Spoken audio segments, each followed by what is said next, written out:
Greetings, humanoids! I'm the bog witch Myst Matty, and welcome to the Lucard Arts YouTube channel. So down this rabbit hole, we are going to learn about ear piercing, and we're also going to learn about the terms and conditions before we venture down the rabbit hole. Firstly, I'm not a medical professional. 2, this video does not constitute medical advice. 3, this video isn't to be used for training in any way. And lastly, number 4, always consult a doctor before having a piercing done. So the ear lobula is commonly known as the earlobe, right? Fancy name for things, but in this channel I'm going to be referring to piercings by their anatomical names, because that's what most piercings are named after. So earlobe piercing is your ear lobula, and that is the area that I have circled in purple right next to me over here, right? Your ear lobe is made up of skin tissues and fatty tissue, alright? And your earlobe has really good blood flow and blood supply. So earlobe piercings are the most common piercings that are done, alright? So as you can see from the area that I've got circled over here, the earlobe's actually quite big, and there's a fair amount of tissue in there, alright?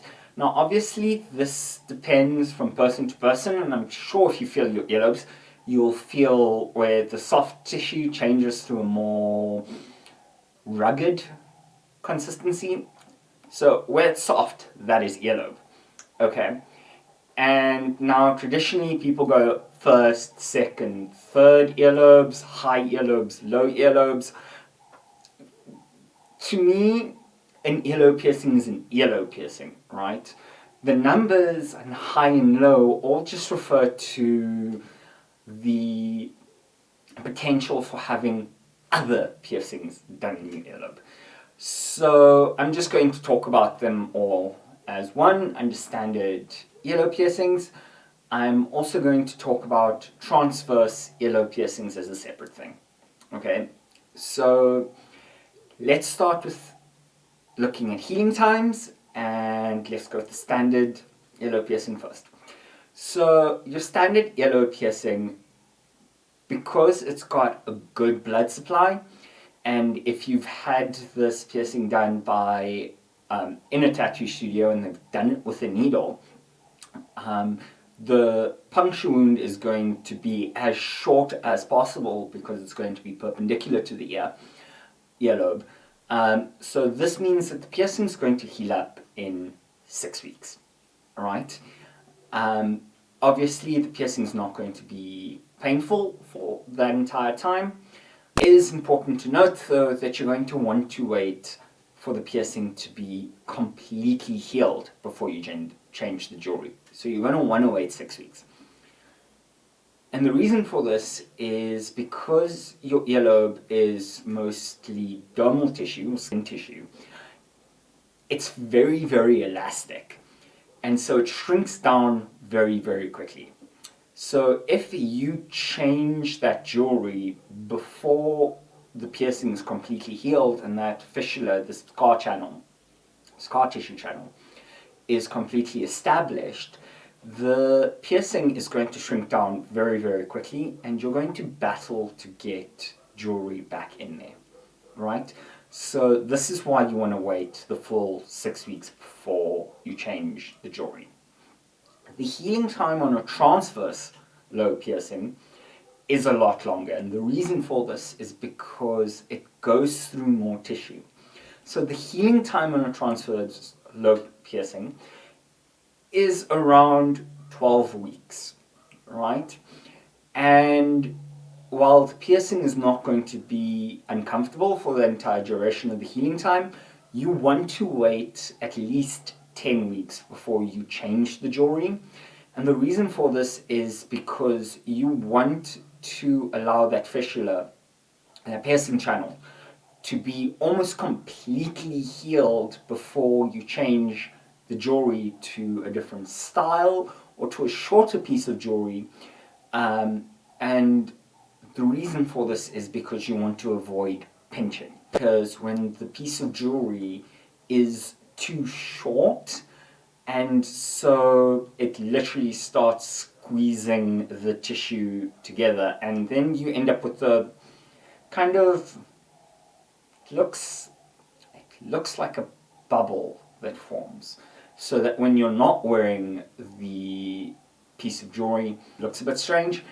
So you definitely want to wait 10 weeks before changing it, because then you'll know the piercing channel is completely established, right?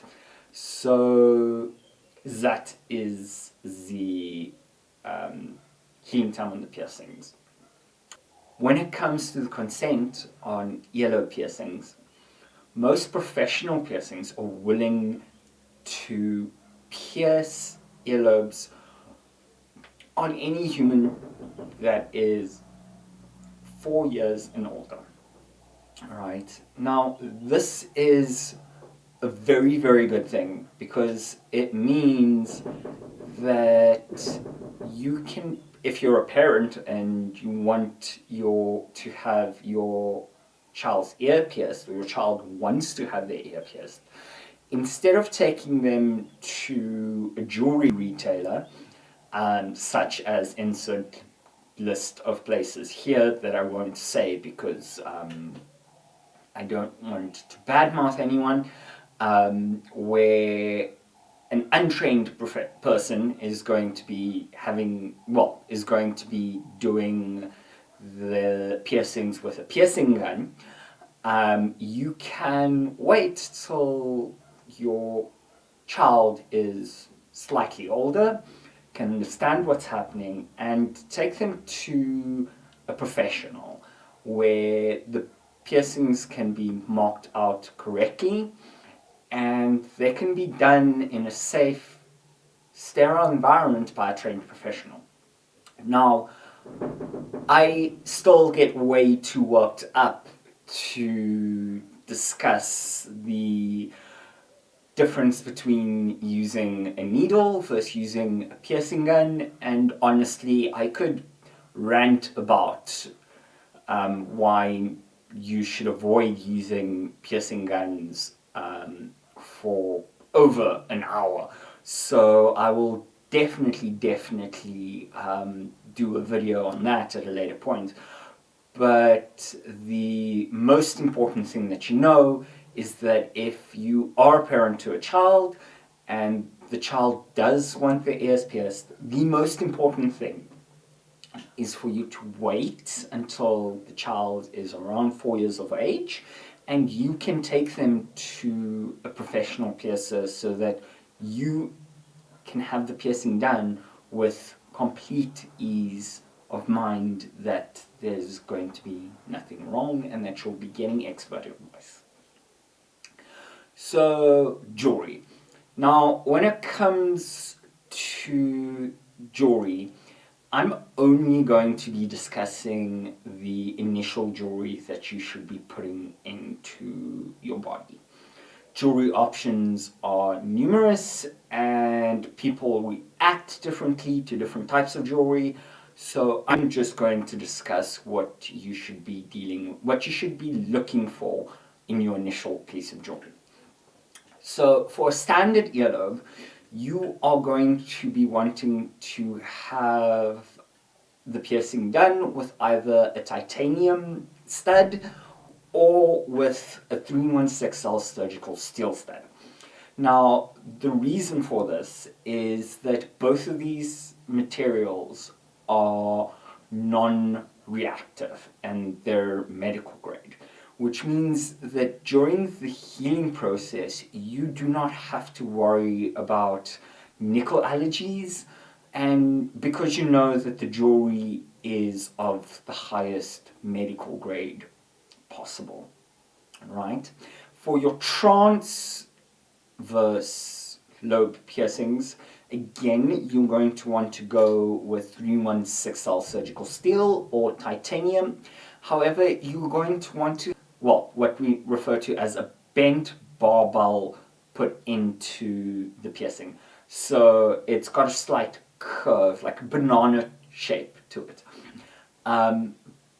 And the reason for this is that it's going to allow for more natural healing, and it's going to avoid pinching, as I discussed earlier. Now, most importantly, you want to make sure that the piece of jewelry that is in there is long enough to accommodate for your body's natural swelling, right? Because your body is going to swell. And so you want enough space on there for discharge to gather on the piece of jewelry, so that you can wash it off while taking care of it using proper aftercare procedure. I do a video on aftercare, and I'll be sure to post a link to that at the end of this video if you want to check that out. However, it's a good idea to have your piercer walk you through the aftercare that they suggest. It is also a good idea to discuss puncture wound care recommendations with your medical care professional. So the last thing that I want to chat about on this whole earlobe section is the long-term effects, right? So long-term, you're not looking at any major damage or any major complication to the piercing. If you take a piece of jewelry out of lobe piercings and do not wear jewelry for an extended period of time, what will happen is the piercing channel will shrink itself down, and over time will clog with sebum, which is your body's natural skin oils. Okay, so you will be able to have the piercing reopened, because as long as you haven't injured the piercing channel will still be there. It also means that if you take the jewelry out for an extended period of time and you don't have anything in there, you'll have a small little mark that will look kind of like a pimple. Now, if you don't take the jewelry out and you're constantly wearing earrings, what you will notice is that because your earlobe continues to grow as you age, and because gravity is an actual thing, your earlobe piercing hole will start to stretch over time. This is natural and not of a major concern. However, if you find that you don't like how the piercing looks, after time, as it starts stretching, my advice is to start wearing lighter jewelry, or take the piercing out for a period of time, so that the piercing channel can shrink itself down and will look nice and neat. However, your earlobe growing over time is why it is very, very important for you to have the piercing placed properly, and for you to wait until your child is around the age of 4, so that the piercings can be done in such a way that they are balanced. So that is all for the section on earlobular piercings. I hope you found it informative. And that is the end of this particular rabbit hole. If you enjoyed this journey with me, please boop the like button, glom subscribe, and ring the notification bell so that you know when the next video has come out. Please have pleasant misadventures, and remember, kindness is